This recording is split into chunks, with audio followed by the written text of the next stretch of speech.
Hi Capricorn, how are you? Welcome to Tarot Queen. This is your monthly reading. Monthly tarot reading for the month of January 2021. Your overall energies, your relationships, your money balance, your health. Overall look for January 2021. ये जो है आपकी monthly tarot reading है जनवरी के month के लिए, आपकी overall energies, overall look for January. आपके रिलेशनशिप्स कैसे जाएंगे, आपकी हेल्थ कैसी रहेगी और आपका करियर, जॉब, जो भी आप करते हैं। अगर आपको वीडियो पसंद आए तो चैनल को सब्सक्राइब कर लीजिएगा एंड वीडियो को लाइक कर दीजिएगा। Thank you. First you have night of swords, Seven of Wands, Queen of Swords, King of Wands, Ten of Wands, Page of Swords, and overall energy, the Lovers. जनवरी के month में एक तो sorts के card बहुत ज़्यादा नज़र आ रहे हैं और वॉन्ड्स भी नज़र आ रही हैं। स्टेबिलिटी तो नज़र आ रही है, लेकिन उसके साथ साथ आपको स्ट्रगल भी बहुत करनी पड़ेगी। आपके ऊपर जो है ओवरलोड नज़र आ रहा है, काम का बहुत ज़्यादा बर्डन नज़र आ रहा है और बहुत बोझ है आपके ऊपर, काम का बहुत ज़्यादा बर्डन है। और इसकी एक वजह ये भी है कि अगर किसी ने आपको ये बोला है कि आपसे ये काम नहीं होगा, आप उसको ये प्रूफ करने के लिए कि नहीं मुझसे हो पाएगा, मैं ये कर सकता हूँ, तो आप उसको कर कर दिखाना चाह रहे हैं। ये चीज़ आप ये क्यों कर रहे हैं? ये आप अपने साथ ही बुरा कर रहे हैं। इससे लोग एक्चुअली में ये चाहते हैं कि आपका ध्यान, आपका जो फोकस है, आपके जो रियल आपके गोल्स हैं, रियल इंटेंशंस है, जो कि असल में आप करना चाहते हैं आपकी लाइफ में, जो कि आपकी खुशी का ज़रिया है, आपका ध्यान उस चीज़ से हटे और आप जो है इन छोटी छोटी चीज़ों में, छोटे छोटे कामों में पड़ जाएं और अपना टाइम वहाँ पर वेस्ट करें। आप लोगों की बातों को मान क्यों रहे हैं? आप लोगों को जो वो राय दे रहे हैं या अपना ओपिनियन दे रहे हैं, उनको जो है उनकी गाइडेंस के मुताबिक आपको चलने की ज़रूरत नहीं है, क्योंकि लोग चाहते हैं कि आपका ध्यान जो है आपके गोल्स पर, आपके ड्रीम्स पर से हटे, आप जो है डिस्ट्रैक्ट हों।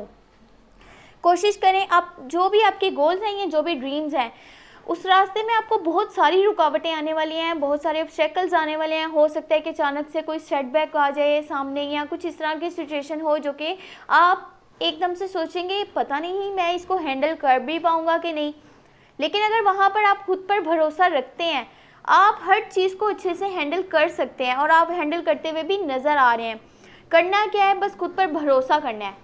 लोगों पर भरोसा कर कर नहीं चलना, क्योंकि लोग पहले से ही नहीं चाहते कि आप जो है सक्सेसफुल रहें या फिर आप जो है ज़िंदगी में आगे ग्रो करें। कोशिश करें सिर्फ खुद पर भरोसा करना है, खुद के रूल्स के, खुद के जो आपके प्लान्स हैं उनको फॉलो करना है, उसी पर ध्यान देना है। बाकी हो सकता है कि कुछ डिसीजंस आप बहुत जल्दी में भी लें कि अचानक से ऐसी सिचुएशन बनेगी, आपको लगेगा कि नहीं अभी जो करना है बस अभी करना है, यही टाइम है, इसी वक्त बस जो डिसीजंस लेने हैं। दूसरा, आप टास्क साथ जो भी आपके टास्क हैं, अपने टास्क से ज़्यादा जो है अपना ध्यान इधर उधर की चीज़ों में लगाते हुए नज़र आ रहे हैं। आप ये जानना चाह रहे हैं आपके आसपास की सिचुएशन क्या है, आपके जो आसपास लोग हैं वो क्या कर रहे हैं, उनकी लाइफ में क्या चल रहा है। आपको उनको ध्यान देने की ज़रूरत ही नहीं है। आप जस्ट अपना पूरा फोकस अपने टास्क पर रखें, अपने गोल्स पर, अपने ड्रीम्स पर रखें, अपने काम पर रखें, जो भी आप कर रहे हैं। बाकी आपकी लाइफ में स्टेबिलिटी नज़र आ रही है अगर कि आप अच्छे से अपने लिए एक्शंस लेते हैं। आप जो है जितने आप अपने आप में एक चीज़ ये बहुत अच्छी है कि आप अपने प्लान्स को ज़्यादा फॉलो करते हैं देन रूल्स। जो लोगों के रूल्स बनाए हुए होते हैं, लोग बोलते हैं नहीं आपको ऐसे नहीं करना, ये चीज़ नहीं करनी, आप उस चीज़ को अक्सर जो है अनसुना कर देते हैं और वही चीज़ करते हैं जो आपको दिल से पसंद होती है, जो आपका दिल कहता है कि हाँ ये करनी चाहिए। वही चीज़ है जो आपकी अथॉरिटी का सबब बनती है, वही चीज़ आपको आपकी लाइफ में अथॉरिटी देती है, जहाँ पर भी आप पहुँचना चाहते हैं, जिस भी पॉइंट पर आप जाना चाहते हैं। कोशिश करें उसी चीज़ को माइंड में रखें। बाकी जो भी आपका काम है, जो भी अगर आप जॉब करते हैं या फिर आप बिज़नेस करते हैं, जो भी आप काम करते हैं, आपने कोशिश करनी है उसके जो क्वालिटी है उसको पहले से मज़ीद बेहतर करना है, उसमें इम्प्रूवमेंट्स लेकर के आनी है अगर कि आप आगे और सक्सेसफुल होना चाहते हैं। बाकी कुछ जगहों पे आप में सुपीरियरिटी कॉम्प्लेक्स भी नज़र आ रहा है और साथ में ईगो क्लैश भी नज़र आ रहा है। आप लोगों को वहाँ पर भी जज करें जहाँ पे कि जज करने की ज़रूरत नहीं है, वहाँ पे अपना जजमेंट पास कर रहे हैं, वहाँ पे अपना ओपिनियन दे रहे हैं जहाँ पर उसकी ज़रूरत नहीं है। सेकंड चीज़ ये है कि आपके पास यहाँ पे कम्युनिकेशन गैप है, लोगों के साथ आपका इतना कम्युनिकेशन अच्छा नज़र नहीं आ रहा। जो भी आपके आसपास के लोग हैं, आपके जो क्लोज़ हैं या फिर कह लें कि जिनसे आपका कम्युनिकेशन होना चाहिए, तो वो है जैसे कि ना होने के बराबर है, अगर है भी है तो बहुत कम है। आपको रियलिटीज़ का नहीं पता क्योंकि आपकी सही से अच्छे से बातचीत ही नहीं है। तो उसकी बेस पे आप किस तरह से किसी को कोई ओपिनियन दे सकते हैं या अपना जजमेंट पास कर सकते हैं। अगर किसी का कोई लड़ाई झगड़ा हो रहा है, उसमें पढ़ करके ये बताना कि नहीं ये इंसान ठीक है, ये गलत है, जबकि आपको रियलिटीज़ का ही नहीं पता, तो उस चीज़ को थोड़ा सा अवॉइड कीजिएगा। इससे आप सामने वाले को हर्ट करते हुए भी नज़र आ रहे हैं। उसको ऐसे लगेगा आपने ये जानबूझकर करा है, लेकिन हो सकता है कि उस वक्त आपके इंटेंशंस वो नहीं हो। आप दिल से चाह रहे हो कि मैं इनका जो भी लड़ाई झगड़ा चल रही है, जो भी मिसअंडरस्टैंडिंग्स हैं, इनको ख़त्म करवा दूँ, इनकी आपस में जो है वापस से सुलह करवा दूँ, ये एक दूसरे के साथ अच्छे से रहें। लेकिन आप वहाँ पर जो भी ओपिनियन देंगे, नेक्स्ट पर्सन को ये लगेगा, सामने वाले को ये लगेगा शायद आपने जानबूझ के वो चीज़ करी है। उस चीज़ से थोड़ा सा अवॉइड करना है।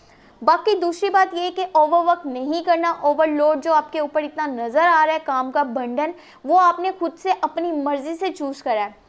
कोशिश करें कि लोग जितना मर्जी जो मर्ज़ी बोलेंगे आप ये नहीं कर सकते, आपने उनकी बातों पे ध्यान देना ही नहीं है, आपने फोकस करना ही नहीं है कि लोग क्या कह रहे हैं। एक कान से सुने दूसरे कान से निकाल दीजिए, जस्ट अपना पूरा फोकस खुद के गोल्स पे रखिए, जो चीज़ आपको दिल से खुशी देती है। लोग आपको डिस्ट्रैक्ट करना चाह रहे हैं तो आप हो भी रहे हैं, ये साफ साफ नज़र आ रहा है रीडिंग में। कोशिश करें इतना नहीं करना कि आप खुद के साथ ही फिर बुरा करते हुए नज़र आ रहे हैं, खुद की सेहत को ख़राब कर रहे हैं, अपने लिए वक्त नहीं निकाल पा रहे क्योंकि आपकी जो है रूटीन बहुत ज़्यादा बिजी नज़र आ रही है। आपका मोनोटोनियस रूटीन और आपका बिजी शेड्यूल ही आपको स्ट्रेस दे रहा है, उससे थोड़ा सा आपने अवॉइड करना है जनवरी के मंथ में। बाकी ओवरऑल एनर्जी जो है वो द लवर्स की है। ये चीज़ जो है बहुत अच्छी नज़र आ रही है, ये गुड न्यूज़ है उन लोगों के लिए जो कि अभी तक सिंगल हैं, या फिर अगर पहले उनका रिलेशनशिप था और बाद में जो है उसमें कुछ देर आपकी कम्युनिकेशन नहीं हो पाई, एक दूसरे से अच्छे से बातचीत नहीं हो पाई, या फिर आपके एक दूसरे के लिए जो है वो दिल में होता है थोड़ा सा, इसने मेरे लिए ये चीज़ नहीं की या इसने वो नहीं किया, अब मैं इसको जो है कभी बुलाऊँगा नहीं, कभी इससे बात नहीं करूँगा। वो लोग भी जो जिनका पहले रिलेशनशिप था लेकिन बीच में गैप आ गया, तो अब वो जो है दोबारा से बॉन्डिंग और कनेक्शन बहुत ज़्यादा स्ट्रॉन्ग होता हुआ नज़र आ रहा है। और कुछ लोगों के लिए जो कि लोग अभी तक सिंगल हैं, ये एक जनरल रीडिंग है और हर चीज़ जो है आपसे ज़रूरी नहीं कि रेजोनेट भी करे, जो चीज़ नहीं करेगी तो काइंडली उस चीज़ को दिल पे मत लीजिएगा। जो लोग अभी तक सिंगल हैं उनका रिलेशनशिप बनता हुआ नज़र आ रहा है, जो कि बेस होगा ट्रस्ट एंड अंडरस्टैंडिंग पे। जनवरी के मंथ में आपके रिलेशनशिप्स बहुत अच्छे जाने वाले हैं, लेकिन ये जस्ट रिलेशनशिप वाली साइड से बोल रही हूँ, जो आपके क्लोज वंस हैं, जो आपके फ्रेंड्स हैं, उनके साथ आपका कम्युनिकेशन गैप नज़र आ रहा है। लेकिन जिनसे आप रिलेशनशिप रख रहे हैं, जिनसे आप दिल से प्यार करते हैं, जो कि आपके पार्टनर हैं, आपके लवर हैं, उनके साथ आप बहुत अच्छे से टाइम स्पेंड करते हुए भी नज़र आ रहे हैं, एक दूसरे को वक्त दे रहे हैं, म्यूचुअल लाइकिंग नज़र आ रही है, म्यूचुअल अंडरस्टैंडिंग नज़र आ रही है, एक दूसरे को दिल से चाहते हैं और लॉन्ग टर्म की कमिटमेंट करना चाहते हैं। ये जो है एंजल ब्लेसिंग्स लव है, ये कोई फेक नहीं है कि जिसमें कि जस्ट कुछ चीज़ें शो करने के लिए या फिर टाइम पास करने के लिए या फिर कुछ फ़ायदे मफाद के लिए कुछ रिलेशनशिप रखे जाएं, यहाँ पे वो चीज़ बिल्कुल भी नहीं है। जो भी है रियलिटी बेस पे है, आपको एक दूसरे पर यकीन करना होगा, एक दूसरे को समझना होगा। अगर कि आप अपने पार्टनर को दिल से जो है उसको केयर देंगे, उसको रिस्पेक्ट देंगे, उसके साथ अंडरस्टैंडिंग अच्छी करने की कोशिश करेंगे, ये जो है रिलेशनशिप्स जो है वो ट्रस्ट है और अंडरस्टैंडिंग पे ही चलते हैं। जहाँ पे ट्रस्ट नहीं होता, जहाँ पे अंडरस्टैंडिंग नहीं होती, वो रिलेशनशिप चाहे आप जितनी मर्जी उसको संभालने की कोशिश करें, चाहे कि लॉन्ग टर्म तक वो आपके साथ रहे, वो चीज़ फिर नहीं होती। लेकिन ये जो रिलेशनशिप है आपका, जो अगर पहले था लेकिन फिर आपके फिर बीच में बात नहीं हो पाई, कुछ कम्युनिकेशंस गैप की वजह से, कुछ कॉन्फ्लिक्ट्स की वजह से, कुछ मिसअंडरस्टैंडिंग्स की वजह से, तो वो सब ख़त्म होता हुआ नज़र आ रहा है। जो भी कॉन्फ्लिक्ट्स थे और मिसअंडरस्टैंडिंग्स थी वो ख़त्म हो जाएंगे और रिलेशनशिप को अच्छे से प्रोटेक्ट भी करेंगे। अपने पार्टनर को दिल से पसंद करते हैं और दिल से चाहते हैं कि हम दोनों एक दूसरे के साथ रहें, हमेशा एक दूसरे का जो है वो सपोर्ट बनकर रहें। तो ये रिलेशनशिप जो है बहुत ही रेयर लग रहा है। आप इसको दिल से इसको रिस्पेक्ट दीजिएगा, दिल से केयर कीजिएगा अपने पार्टनर के लिए वक्त निकालिएगा ताकि आप एक दूसरे को अच्छे से समझ पाएँ और जो भी पहले आपका कम्युनिकेशन गैप था अब वो ख़त्म हो जाए। बाकी लॉन्ग टर्म की नज़र आ रही है कमिटमेंट, तो ये बहुत अच्छी चीज़ है आपके लिए। और अगर आपको ये वीडियो पसंद आई हो तो चैनल को सब्सक्राइब कर लीजिएगा एंड वीडियो को लाइक कर दीजिएगा। Thank you so much, take care, bye bye Capricorn.